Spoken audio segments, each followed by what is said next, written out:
Salam əziz və hörmətli bacı və qardaşlarımız.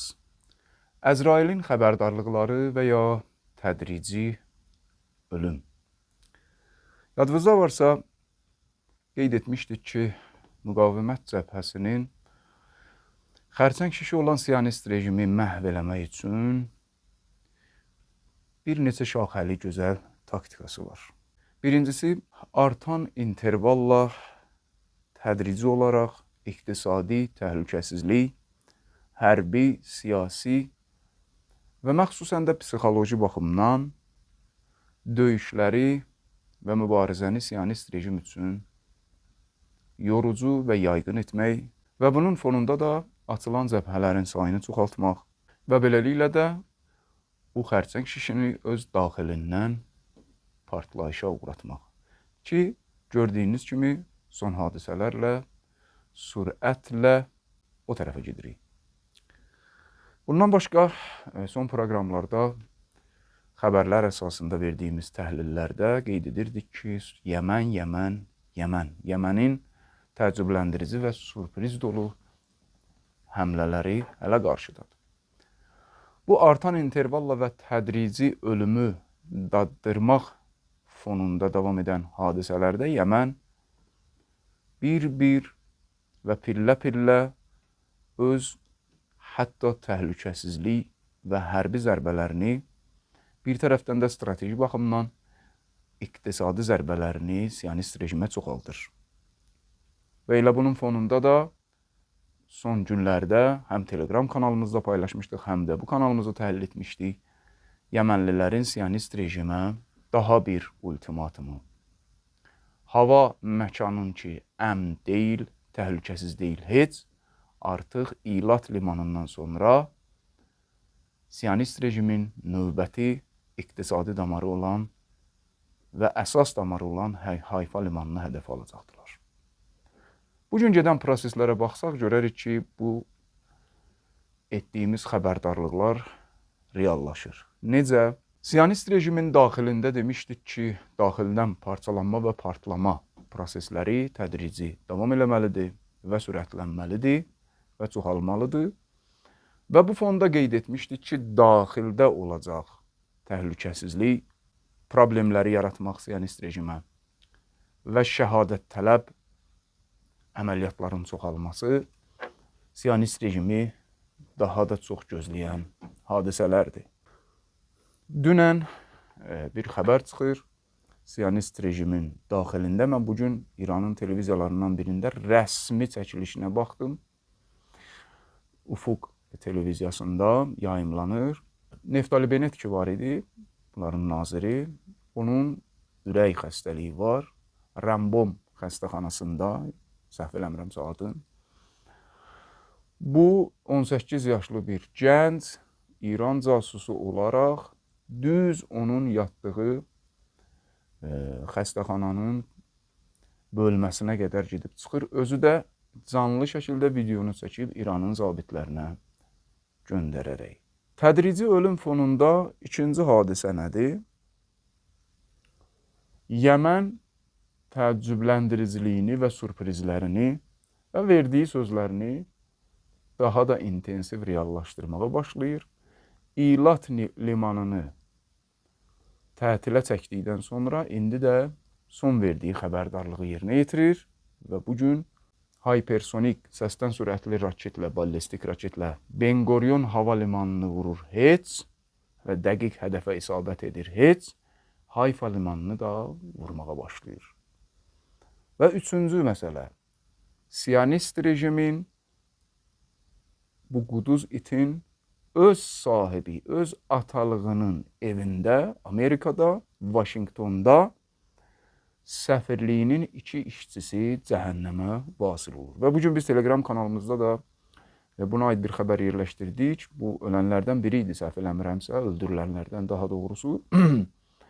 Bu bir neçə gün öncə Yəmənliləri təhdid etmişdi. Əl-Husini terrorla təhdid etmişdi.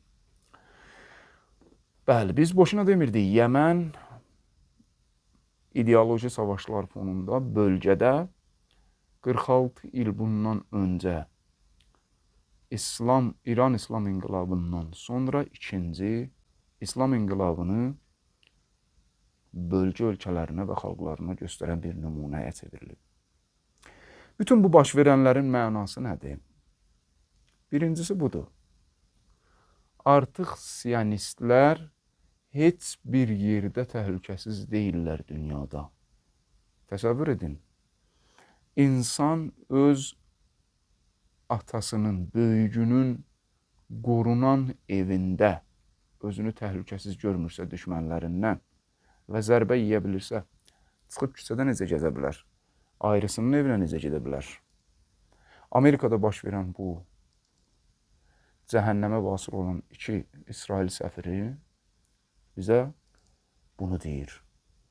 Heç bir yerdə təhlükəsiz deyilsiniz. Hətta sən quduz itin sahibi, sən papanın gülbalasının, papasının evində siz təhlükəsiz deyilsiniz. Əlbəttə, mən bugün baxdım, sizə əvvəl bəhsini etdiyim və etimad etdiyim təhlilçilərdən birinə ki, qulaq asdım. O bir variant da dedi, əlbəttə zehnə gəlmir deyil, dedi, ola bilsin ki, Amerika, Trump-Netanyahu arası dəyib oyununu göstərmək üçün ola bilsin Amerikanın özü də bu hiləni edə bilər. Ki, həqiqətən də göstərsinlər ki, bəs belə Trump sülh istəyəndir. Amma nə bilim, Netanyahu ilə düz gəlməyib filan, bəs mən bunun fonunda Amerikada baş verib bu hadisə. Hətta təsəvvür etsək belə olmuş olsa belə, gör, bu yenə də bunların təhlükəsizlik və siyasi fiyaskosunu göstərir ki, gör nə hala gəliblər ki, özlərindən deyənlər və qeyrilərini insan bilməyənlər artıq bu yollara da əl atmağa məcbur olurlar. Bu sadəcə bir versiyadır, ola bilsin ki, bunların hiləsidir. Amma mən birinci ehtimala daha çox üstünlük verirəm, biraz daha çox. Yəni elə rəhbərin buyurduğu Allahın müəyyən vasitələri ilə olan çomaxıdır. Bu baş verənlərin ikinci siqnalı nədir? Əzrailin xəbərdarlığı. Eşidibsiz də bir nəfər hədislərdə də var. Elə bu hədislərdən gəlir kökü. Bəzən lətifə formasına da salıblar. Bir dəfə bunun ayrı cürünü danışdıq son proqramlarımızdan birində. Amma belə bir hikmətli və ibrətli bir hadisə var da. Bir nəfər Əzrail ilə sözləşir ki, mən ölməmişdən qabaq, mənim canımı almamışdan qabaq mənə xəbər elə. Heç olmasa bir gün, bir neçə müddət qabaq xəbər elə. Günlərin bir günü Əzrail gəlir, çökür bunun canına. Deyir, ya Əzrail, bəs axı mən sənə demişdim xəbər elə. İndi gəlmişsən məni aparmağa. Deyir, bəs yadındadır filan gün qonşunda filan şey oldu, filan kəs öldü. Deyir, bəli. Filan qonşunda filan kəs öldü, bəli. Filan məşhur şəxs öldü, bəli. Dünən filan kəs öldü, bəli. Deyir, bəs bunlar nə idi xəbərdarlıqları idi? Bax, bu Əzrailin xəbərdarlıqlarıdır.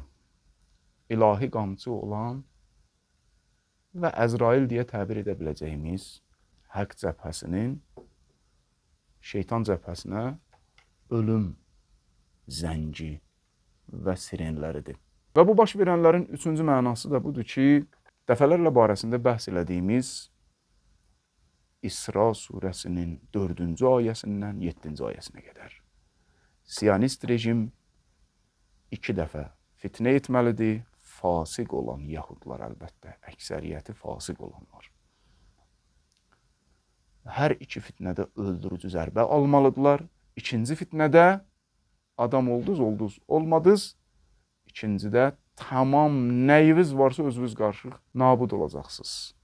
Bu baş verənlərin üçüncü mənası da bax bu vədlərin sürətlə reallaşmağa doğru getməsini göstərir. Sübh yaxındır, sizləri sübhün sahibinə əmanət edirik.